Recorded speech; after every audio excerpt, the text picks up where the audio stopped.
ബഹുമാന്യനായ നയനാൻ ഗോർബിസ്കോപ്പ്, ബഹുമാനപ്പെട്ട തലവനച്ഛൻ, ഇടവ വികാരി ബഹുമാനപ്പെട്ട അച്ഛൻ, ഈ മാതാവിൻ്റെ വിയോഗത്തിൽ ദുഃഖാർത്ഥരായിരിക്കുന്ന ഭവനക്കാരെ, ഈ ഭവനത്തിൻ്റെ ഈ വലിയ ദുഃഖത്തിൽ പങ്കുചേർന്ന് ഈ ഭവനത്തെ ആശ്വസിപ്പിക്കുവാൻ തക്കവണ്ണം കടന്നു വന്നിരിക്കുന്ന പ്രിയ സഹോദരി സഹോദരങ്ങളെ, ഏത് പ്രായത്തിലാണെങ്കിലും ഏത് സാഹചര്യത്തിലാണെങ്കിലും 94 വർഷം ഈ ഭൂമിയിൽ ജീവിച്ചു. ഈ ഭവനത്തിൻ്റെ കെട്ടുപണിക്കും വളർച്ചയ്ക്കും അഹോരാത്രം പണി ചെയ്ത് ദൈവം വിളിച്ച നാഴികയിൽ ദൈവസന്നിധിയിലേക്ക് കടന്നുപോകുന്നു. ഈ ഇടവകയുടെ ശുശ്രൂഷയിലായിരുന്നപ്പോൾ കഴിഞ്ഞ 3 വർഷങ്ങളിലും അനേകം പ്രാവശ്യം ഈ ഭവനത്തിൽ വരുവാനും അമ്മച്ചിക്ക് വേണ്ടി പ്രാർത്ഥിക്കുവാനും സംസാരിക്കുവാനും ഒക്കെ ഉള്ളതാകുന്ന അവസരം ലഭിച്ചിട്ടുണ്ട്. ഈ അമ്മച്ചിയോട് സംസാരിക്കുമ്പോഴൊക്കെയും എൻ്റെ മാതാവ് അല്ലെങ്കിൽ എൻ്റെ ഒരു വല്യമ്മച്ചി എന്നുള്ളതാകുന്ന രീതിയിലുള്ളതാകുന്ന ഒരനുഭവമാണ് എനിക്കുണ്ടാകുന്നത്. പ്രാർത്ഥിക്കുമ്പോൾ അതിനുള്ളതാകുന്ന ഒരുക്കത്തോടുകൂടെ തയ്യാറെടുത്ത് പ്രാർത്ഥിക്കുകയൊക്കെയും ചെയ്യുന്നതാകുന്ന അമ്മച്ചിയുടെ ജീവിതം തീർച്ചയായിട്ടും അനുഗ്രഹത്തിന് കാരണമാണ് എന്ന് പരിപൂർണമായിട്ട് ഞാൻ വിശ്വസിക്കുന്നു. അമ്മച്ചിയുടെ ജീവിതത്തിൽ നിഷ്ഠയും അതോടൊപ്പം തന്നെ നല്ല വെടിപ്പോടുകൂടെയുള്ളതാകുന്ന ജീവിതചര്യയും അമ്മച്ചി പാലിച്ചിരുന്നു. ഏത് സമയത്ത് വന്ന് കണ്ടാലും നല്ല വെണ്മയുള്ളതാകുന്ന വെള്ളവസ്ത്രമൊക്കെ അണിഞ്ഞ്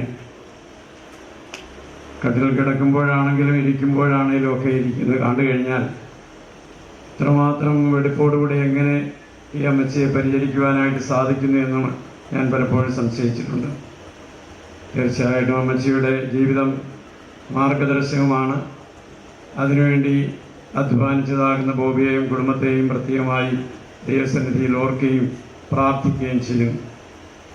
ഇവിടുത്തെ അപ്പച്ചൻ സൺഡേ സ്കൂളിന് വേണ്ടി അത്യധ്വാനം ചെയ്തതാകുന്ന ഒരു വ്യക്തിയാണ്.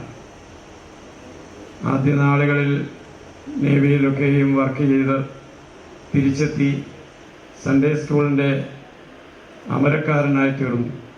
കുന്നം സൺഡേ സ്കൂൾ എന്ന് പറഞ്ഞു കഴിഞ്ഞാൽ അദ്ദേഹത്തിൻ്റെ പ്രാണവായുവായിരുന്നു. അതുകൊണ്ടാണ് അദ്ദേഹത്തിൻ്റെ മരണശേഷവും പള്ളിയിലെ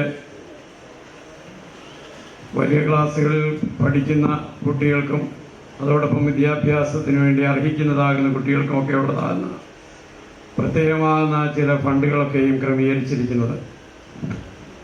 നല്ല കുട്ടികളുടെ വളർച്ചയാണ് തീർച്ചയായിട്ടും ഒരു ഇടവകയുടെ വളർച്ച എന്ന് അദ്ദേഹം കണ്ടു. അതുകൊണ്ട് കുട്ടികളെ സ്നേഹിക്കുകയും അതോടൊപ്പം അവരുടെ വളർച്ചയിൽ കൂടെ ദേവാലയത്തിന് നന്മകൾ ലഭിക്കണമെന്ന് ആഗ്രഹിക്കുകയും ചെയ്തതാകുന്ന ഒരു പിതാവിനോടൊപ്പം ജീവിച്ചതാകുന്ന ഈ അമ്മച്ചിയുടെ ജീവിതം ഏറ്റവും ധന്യമായിരുന്നു എന്ന് പ്രത്യേകമായിട്ട് ഞാൻ ഓർക്കുകയാണ്. എനിക്ക് ശേഷം ചില ആളുകളൊക്കെയും പറയുവാനായിട്ട് ആഗ്രഹിക്കുന്നതുകൊണ്ട് ഞാൻ എൻ്റെ വാക്കുകളെ ഉപസംഹരിക്കുകയാണ്. തീർച്ചയായിട്ടും സഭയുടെ ജീവിതത്തിൽ ഭവനത്തിൻ്റെ വളർച്ചയിൽ ഈ മാതാവ് പ്രാർത്ഥനയോടുകൂടെ പ്രവർത്തിച്ചു.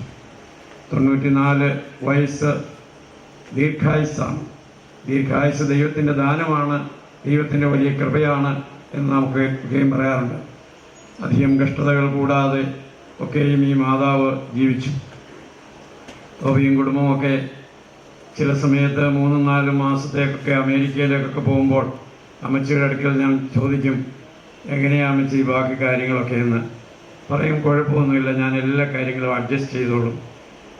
മക്കളുടെ കാര്യത്തിൽ, അവരുടെ വളർച്ചയിൽ, അവരുടെ ഉയർച്ചയിൽ, അവരുടെ സൗകര്യത്തിൽ യാതൊരു പരാതിയും കൂടാതെ എല്ലാ കാര്യങ്ങളും സ്വന്തമായി ചെയ്യുവാൻ തക്കവണ്ണം അമ്മച്ചിയുടെ അപ്പച്ചൻ്റെ നല്ലതാകുന്ന മാതൃക അമ്മച്ചിക്ക് മാതൃകയായി തീർന്നു എന്ന് ഞാൻ തീർച്ചയായിട്ടും ആഗ്രഹിക്കുകയാണ്, വിശ്വസിക്കുകയാണ്.